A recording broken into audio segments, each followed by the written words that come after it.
Hello, my name is Devin Wood, and today I would like to ask everyone a question.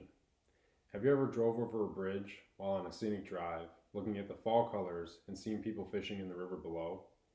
If you have, it is easy to say that those people were most likely fishing for salmon. And today, I am going to demonstrate how to fish for this targeted species. Fishing for salmon has changed drastically over time. The ways of snagging fish are long gone, and now float fishing under an indicator is one of the most effective methods to catch these species. Companies all over the world have different ways to imitate fish eggs, which male salmon eat while mating in the river. These imitations are called beads. Today, I am going to demonstrate the different ways to effectively target salmon. This demonstration will include which knots I find most effective, the different types of bait you can use, and explaining how to take your new setup to the river and ultimately catch fish. Before starting this demonstration, I would like to inform you about the rules and the regulations that follow salmon fishing. In the early 1990s, snagging, or according to Copeland, when the hook lands somewhere in the fish's mouth or on the fish's body instead of the fish's mouth. And this was banned, and anglers had to find a new way, in better terms, the right way to catch salmon. Snagging salmon to most people is considered inhumane, which is why the state of Michigan made it illegal. If you are caught snagging salmon in Michigan, fines can be up to $500, a misdemeanor charge, and up to 90 days in jail, according to the Michigan legislature. Now that you know the rules and the regulations for salmon fishing, we can go over what you will need for this demonstration. You will first need your soft beads, your main line, a higher pound test, I'm using 16 pound, a lighter pound test, I'm using 12 pound, a way to cut your line, your weight, an indicator with the bobber stops, and your hooks. I prefer size 8. For the first part of this demonstration, I'm going to demonstrate how to tie a clinch knot. This knot, according to Zakharov, is known for its simplicity and strength, which makes it a go-to knot for anglers around the world. The first step is to thread your line through the eyelid of the hook.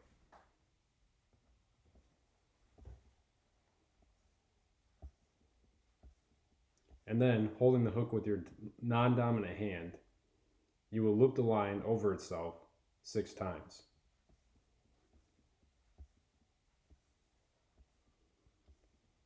And now, with the loop that you have created, you will take your main line and loop it back through, and then wet your line.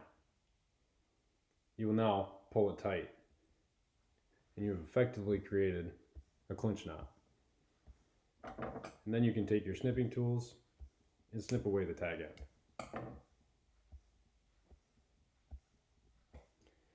And it is important to remember when fishing in the river, there are a lot of branches, rocks, and general debris that you can't see under the water. And you can lose all of your bait really fast. This is why knowing such an easy, strong knot will allow you to maximize the time your bait is in the water. Now that you know how to tie a knot, I will go over what tackle variations you can use, what I prefer, and how to apply them to the fishing line. Soft beads are what I prefer to use in the river. And there is a variety of different shapes, sizes, and colors. And they're sold in tackle shops and online shops everywhere. So the next step will be to apply your indicator to your main line.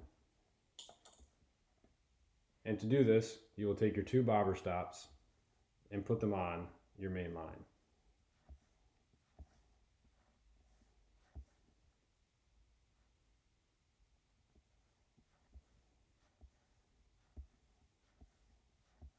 And you should have something that looks like this.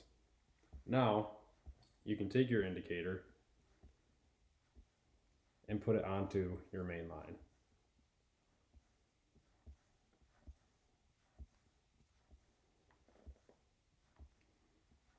And then the next step will be to tie your weight onto the line.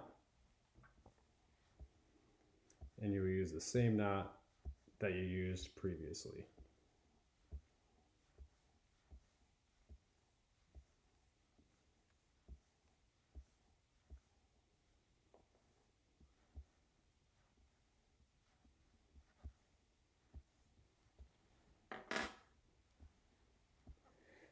After that, you can cut your first piece of high pound test and put the bead stop on by threading your line through the bead stop,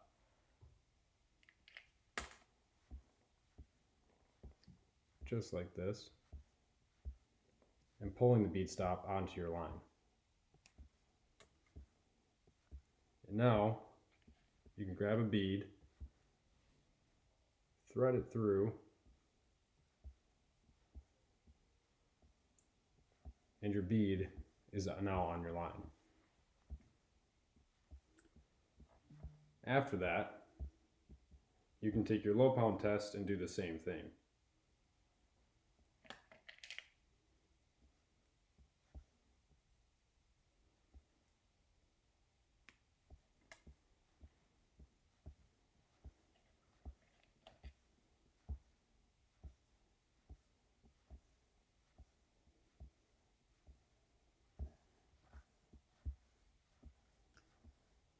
And now you can attach your high pound test to your weight.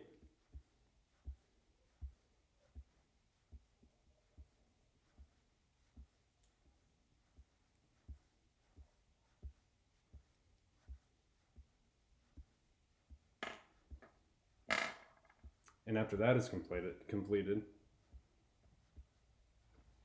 you can tie your low pound line onto your hook.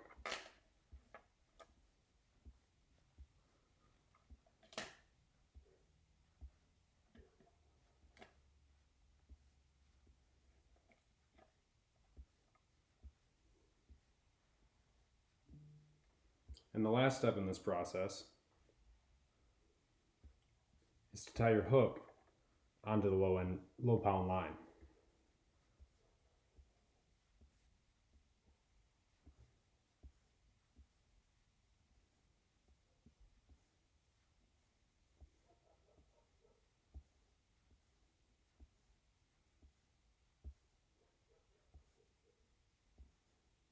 And don't forget to clip off the tag ends.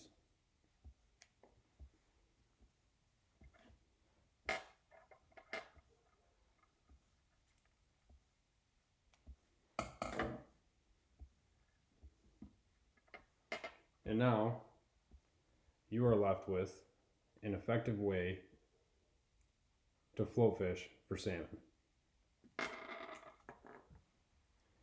Now that you know the rules and regulations, how to tie a proper knot, and what type of bait to use, you can now take your float fishing rig to the river.